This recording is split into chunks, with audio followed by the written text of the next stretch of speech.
Welcome to the What's That podcast. I'm Anna Claire. And I'm Miley. Join us as we unpack current trends, share relatable experiences, and talk about our spiritual journeys and how they fit into life in our 20s.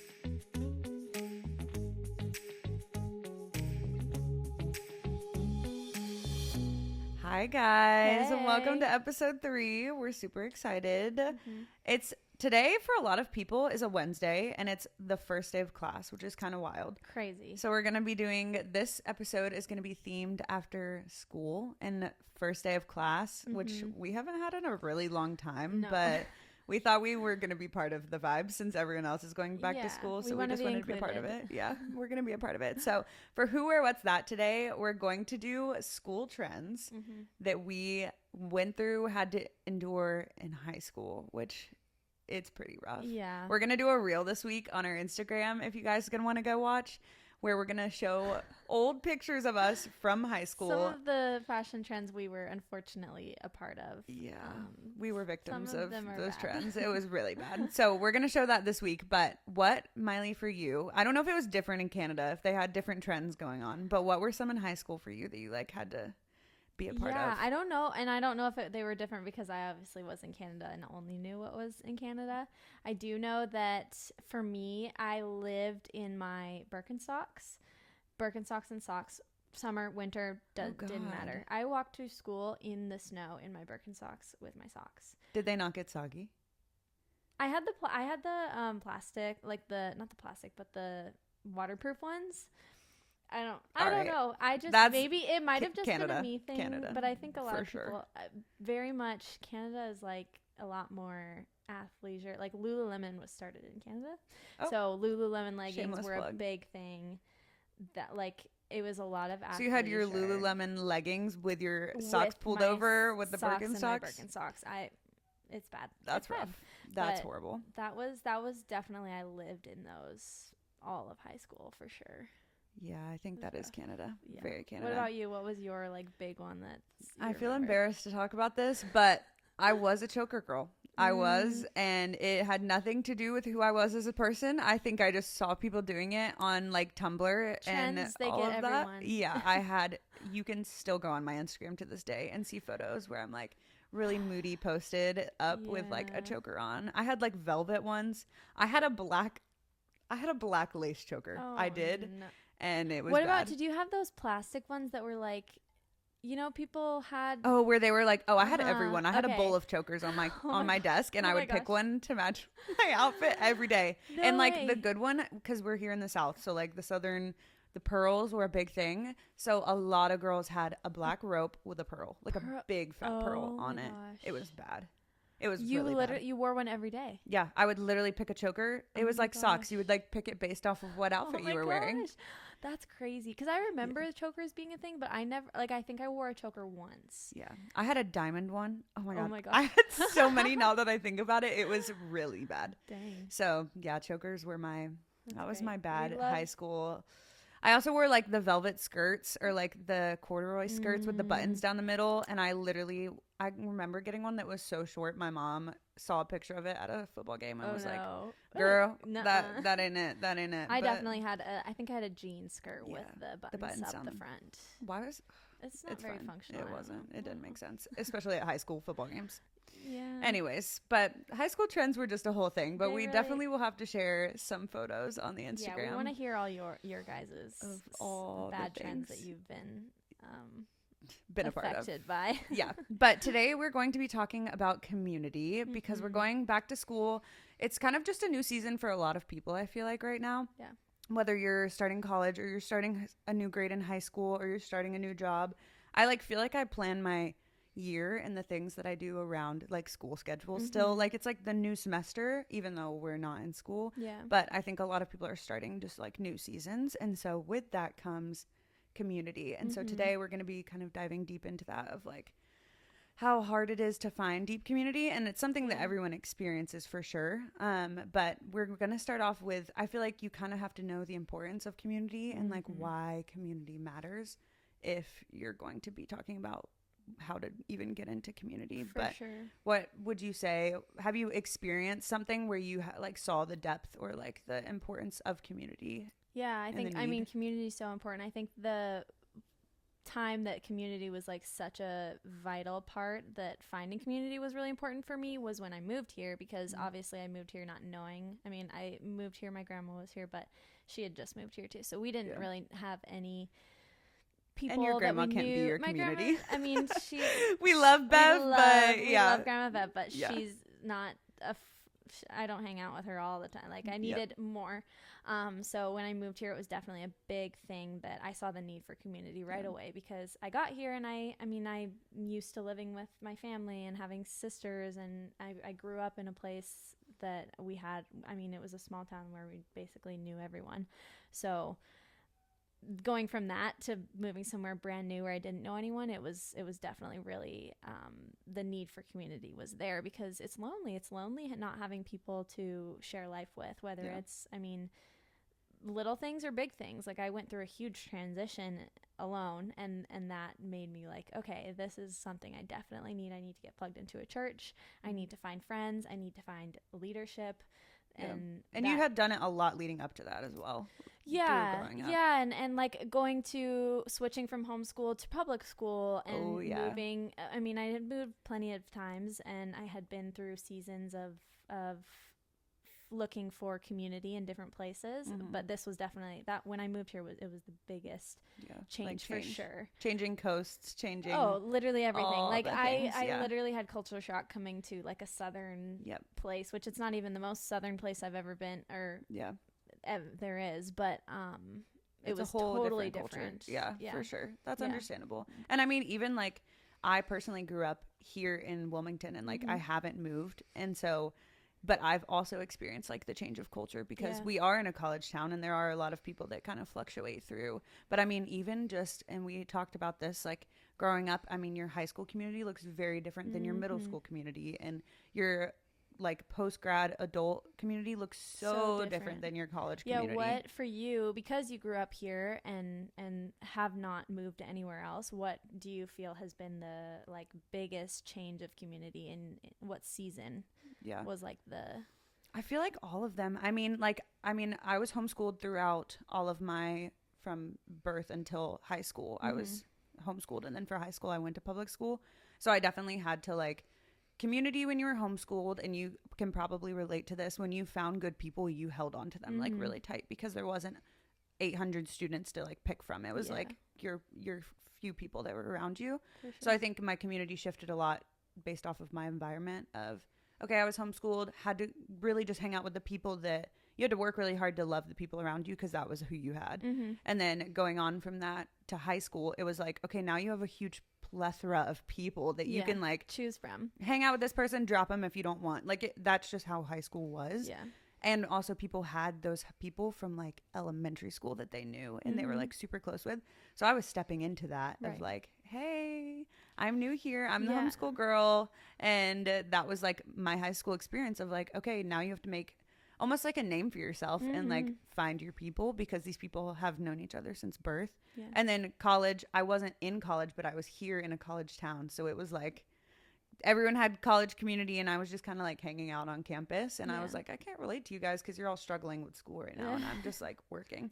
And then obviously we're both in the post-grad life right now, and we've found a whole nother toll of, okay, this is completely different, where you don't have people around you, and it's a whole nother thing. But I very quickly learned the importance of community, and especially being in church.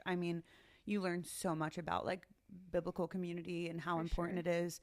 And it talks in Galatians 6 about how like you have burdens that you have to carry, but you also have burdens you're going to have to give to somebody. And if you don't have a community around you, you don't have anyone to give those burdens to.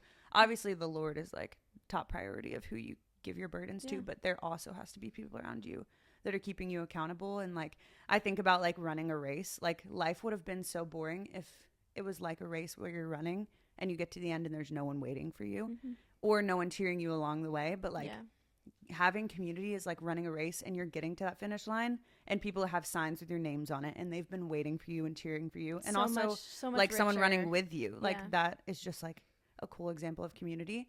And it's just more fun to live life with people Absolutely. around We're made you. to be in community with people. That's how the Lord made us. I mean, he made Adam and then he was like, oh, you need a friend, man. For sure. So I agree. I think it's, and it's all seasons of life. There's so many different seasons of life that you just, it changes. Your community changes all the time, and it's definitely something you have to work for. It does not come naturally or easily all the time. Community, obviously the Lord puts people in our lives, and like when we met, we were like, oh wow, we really hit it off. But you had to still work for it. We had to there were things that we led up to that were hard, that we had to do to find the community that we have now. And even now, that community changes. People move, people like, it's just seasons of life. I'm still here. Sorry, you're still stuck with me. But we're stuck together, but it's great. It's great. Yeah. But I mean, I heard the other day when I was listening to a podcast, and he was talking about community specifically.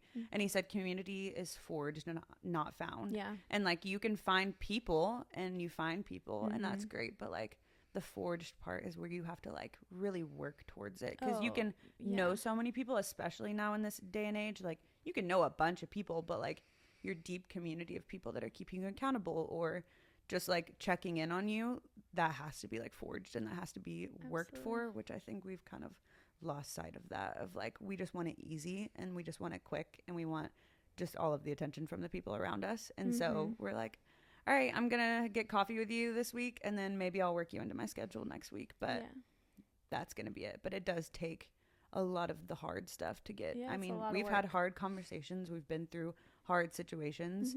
And I think that, I mean, there's been times where I'm like, all right, like, I gotta put in the work to make this relationship something that is gonna last and like be worth it. Because it's hard. It's hard. And relationships change. Like, you and Johnny got married, and that changed the nature of our relationship. Like, I knew you guys when you guys were dating. I knew you when you were in your season of engagement, and now I know you in your married season, and it changes. There's different boundaries, there's different expectations, there's all the things, and it definitely it changes, and that's why it's just a constant pursuit. You have to keep pursuing people. You have to keep working on community and relationships, because it would have been easy to be like, all right, you're married now, I'm gonna go find another single friend and bye, see you later. But it's like, if you want to put in the work to that, and it was on both ends of like, absolutely. You have to, okay, let's adjust. Let's see how we can we work both had to figure out this. what would work for both of us, for your relationships, for my like for everything.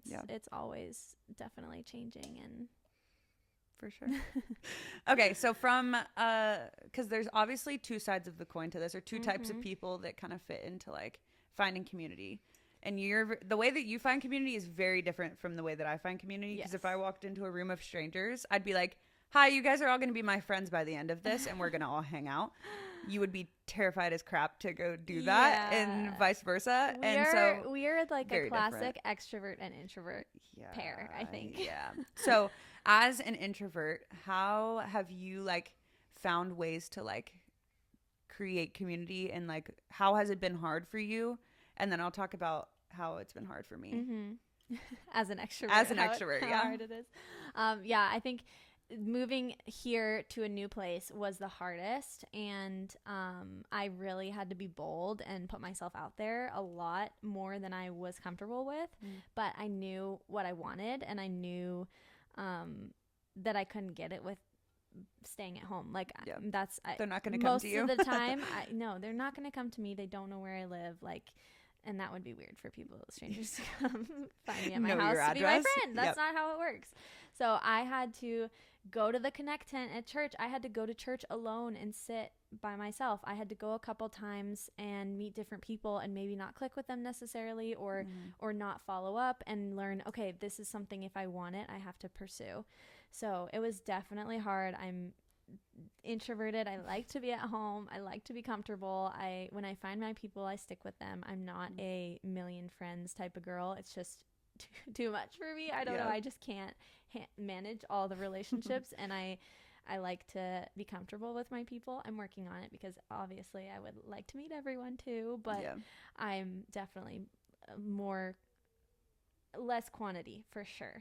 So it was hard. I was scared to go up to that Connect tent and say, hi, I'm new and I need friends. And I was scared to talk to new people and wonder if they'll like me and if they will be my friend. Like the fear of rejection. Oh, absolutely. I was totally scared of fearful of like people not liking me or not pursuing in the same way I did, or just not even finding what I hoped to find. Yeah. Because I mean, I was here. It was like, it's not changing. I'm not going anywhere else. I can't really. I'm here, get so out of I'm this. gonna have to make it work. Literally, I was gonna have to make it work. So, but I think it's so cool to look back and see how faithful the Lord has been in that, because I mean, until I had all the friends, I didn't really realize.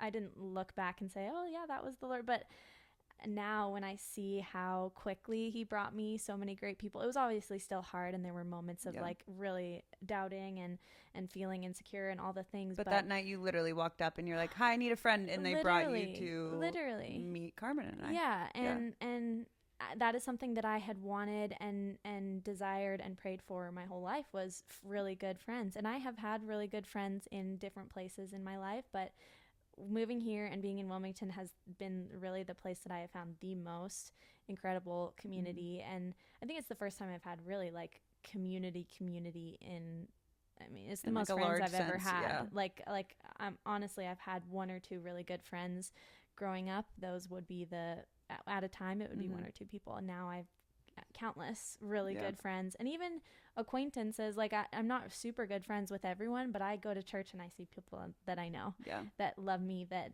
it's quite incredible. And the Lord has been really faithful in that, because it's something I have looked for my whole life. And he said, okay, you have put the work in, and I'm going to show up and I'm going to show you what I can do, because it's been pretty And it's cool also, like what you're talking about, like the level of friends. Like there are just different, like there are people that you see all the time and it's like, hey, how are you? Like, let's check in. But then you have found like your deeper, like, okay, let's dive deep and let's actually like keep each other accountable and be a really close knit community, which is really cool. Yeah. And you as an extrovert. Oh yeah. It's completely different. It's fascinating to me. Tell me how. I mean, how has it been for you? Because I mean, I definitely think as extroverts, like that's why we're kind of giggling, because it's like, oh, extroverts make friends so easily, and I think that that's something that's the farthest from the truth, because it definitely is. I mean, and even living here my whole life is a whole nother ball game of there's been people that I've had so many people move away. Like I remember when I was in elementary, middle school, like when I was talking about those close-knit homeschool people that you kept close, when they moved away, it was like, my world is ending. What do I do now? And so I've had people that have moved when I was younger. And I've also just never had, I was really close with like family when I was younger, and they were all my same age. And so I think it's easy to fall back on that of like, okay, you're going to be my best friend. And that way I don't have to make any other friends. Like, this is my people. And so I think I did that for a long time. And so getting into high school, it was like, okay, now I have to meet random people, and there's so many of them. How do I wanted to be friends with everyone. And that is the hard part of an extrovert, of like, I want to be friends with every single person in this room. Imagine. And it is like an overwhelming, like, I wish that I had enough hours in my day. I wish that I had enough hours in my day to like reach out to every single person, because that's like where my heart is. And I would love to have every single person at my high school, my grade of 800 people in my living room. Like, that's my dream, but like, it's just not realistic. And so I think that was definitely a huge struggle of like, okay, I was trying to reach out to everyone and know everyone. And with that comes the sacrifice of depth, which you were talking about. You had a close-knit group of really deep relationships, but you didn't have a lot of them. I was on the opposite spectrum of, I had knew so many people, and so many people knew me, but I didn't know them on a deep. Getting deep was the hardest part, because I was spending so much time with everyone that it's hard to really hone in with those close people. And so I would say that was like people moving, and then also just wanting to know and love everybody was like my biggest things and hurdles that I had to get over, because that was just, as an extrovert, that's just what you want to do. So I feel like going into college definitely helped me with that, of like, I mean, being in a college ministry of, I mean, we had like 800 people in our college ministry at church. And so like, that was one thing that taught me, okay, there's a lot of people here, and I could try and love every single person here, but I do still need to have my core. I feel like even Jesus was a good example of that, because he had his 12 disciples. He was sitting with sinners and he was having dinner with them, but that wasn't like his community, which I think we like mix a lot of the time. We're like, Jesus was friends with sinners, and it's like, yeah, he went to dinner with them, but his close people keeping him accountable was his disciples, and there was only 12. Yeah, and he went everywhere and met with everyone, but he always came back to those 12, and those were the people that he told all the things to. And like, there is such a value to having deep and constant relationships, but also being someone who can love everybody. Yeah, love for sure, and be friends with everyone. And I think that was something that I definitely had to learn. Also, if you guys are hearing construction in the background of this episode, we're currently getting our yard redone, and there are construction workers outside. So if you hear trucks, and there's probably like 8 men outside painting and ripping up our yard. It's gonna be beautiful, but it's a little loud right now. We're living in the chaos of the beauty right now. So stick with us. If you hear chaos, that's just what's happening. But going back to that, I think that as an extrovert, that definitely was a huge thing, was depth. And for me personally, that was just a huge thing. And being surrounded by people all the time, I think it taught me very quickly, okay, you need to find your core people, which was really hard for me. I think that was probably the biggest thing as an extrovert. And also going back to the biggest thing that people the biggest misconception of extroverts is people always think that they have so many friends because they see them talking to so many people, and they see that they know so many people that they're like, they don't need anyone checking up on them. They don't need close friends because they've got people. Yeah. And it's like, no, they're just being nice and saying hi to everybody, but they don't have. That was one of my biggest things growing up. I never had one close friend. Yeah.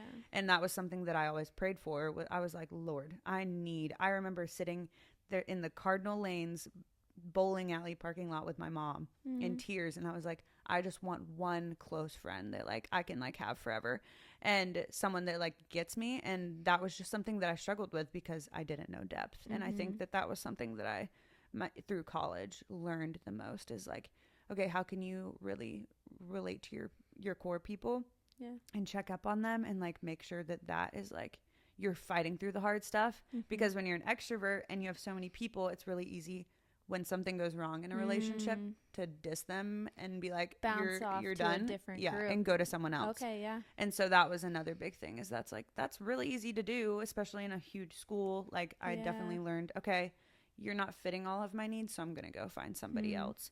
And as an extrovert, you have a huge selection to pick from. So it's like, all right, this is easy. I'm going to just go find someone else when you hurt me. Right. And so working through those things was like a huge thing that I had to learn. Because then on the flip side, you don't know how to work through those conflicts. You don't have someone checking in on you when things like that happen. That's hard. Yeah.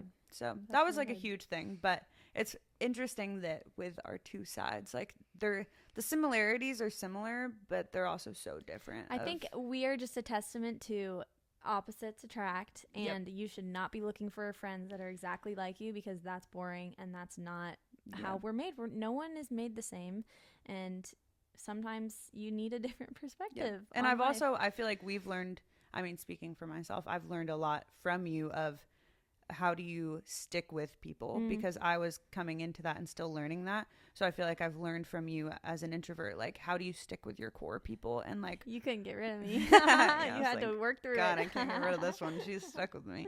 But like, you truly did. I mean, you showed me how to, like, okay, when there's conflict, you don't just move. Oh, that lawnmower is really, I don't even think that's what it's called, but it's really getting it. That's awesome. It's fun. But that was something that I definitely have learned from you, of like, okay, work through this relationship. It might suck right now and this person might be so annoying, but like, I'm not talking about you, but but like, that was something that one of the workers is looking at me right now. Hey, just recording a podcast. But yeah, that was something that was very, very quickly learned, of like, okay, this is something that I actually need to work for, and not just, I'm tired of you, let's move on. Yeah. But which is a hard one. I mean, I think because growing up with like sisters, and I mean, me being someone who's like, I don't want to go make another friend, I would be like, we're gonna get through this. We might not handle it and work through it I mean, I know I never handled things like always properly, and like work through them totally. Yeah. But you have to if you want to keep your friends. Yeah. That's just how it is. Yep. And I think this has been a big testament of like everyone struggles with community no matter what age you're in. And it's always something that you're going to have to work towards. Yeah. It's always going to be difficult.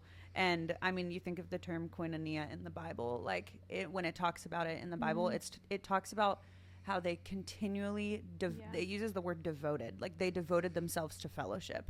And like, I feel like we make friends, but we don't devote ourselves to the friendships and the community that we have. And I think that that's just a huge part of it. It takes the work of continually and consistently over and over again, devoting yourself to your people, even when it's hard, and saying, hey, like, we're going to help each other out here and we're going to get through all the crap together. It's not always easy, but you have to stick with it. You have to stay with your people through the good and the bad. That's just how it is. I mean, you get married and you work through it. It's not a question. Why aren't we like that with our friends? Yeah. That's, I mean, what would Jesus do? Like WWJD. Like we need to stick together through those things and work through them, and ultimately we'll come out better on the other side because we are helping each other through things like that. But it's definitely a constant. It never stops. It's our whole lives is going to be changing seasons. I mean, like when you have kids, it'll be different. When your kids are grown, it'll be different. When you're in high school, middle school, all that, there's changing. Always community, and finding it in new places. So it's definitely it's a hard never one. Stops. Yeah. Really quick before we wrap it up, can you give me a practical tip on how to find community? Yes. For someone in any season of life before we end it. I think getting over the fear of the rejection and the it's going to be hard. I mean, as an introvert, obviously this is my perspective. I was so scared to put myself out there, but that's just what you have to do. Yeah. So I think putting yourself out there and talking to someone you don't know, going up to the place, like if you do go to church, usually they have a welcome tent or a I'm new here section, something like that. Talk to them, tell them, hey, I need friends. Those are the things that helped me. And the more you do it, the less uncomfortable it becomes. Yeah. When I first moved here, it was a big season of being uncomfortable. That was kind of like the word that stuck out to me, that I was uncomfortable a lot because everything was new, but in that uncomfortability, you grow a lot. Yeah. And you never know, because the person you're talking to might actually need that themselves, which is a whole nother thing. You never know. Yeah.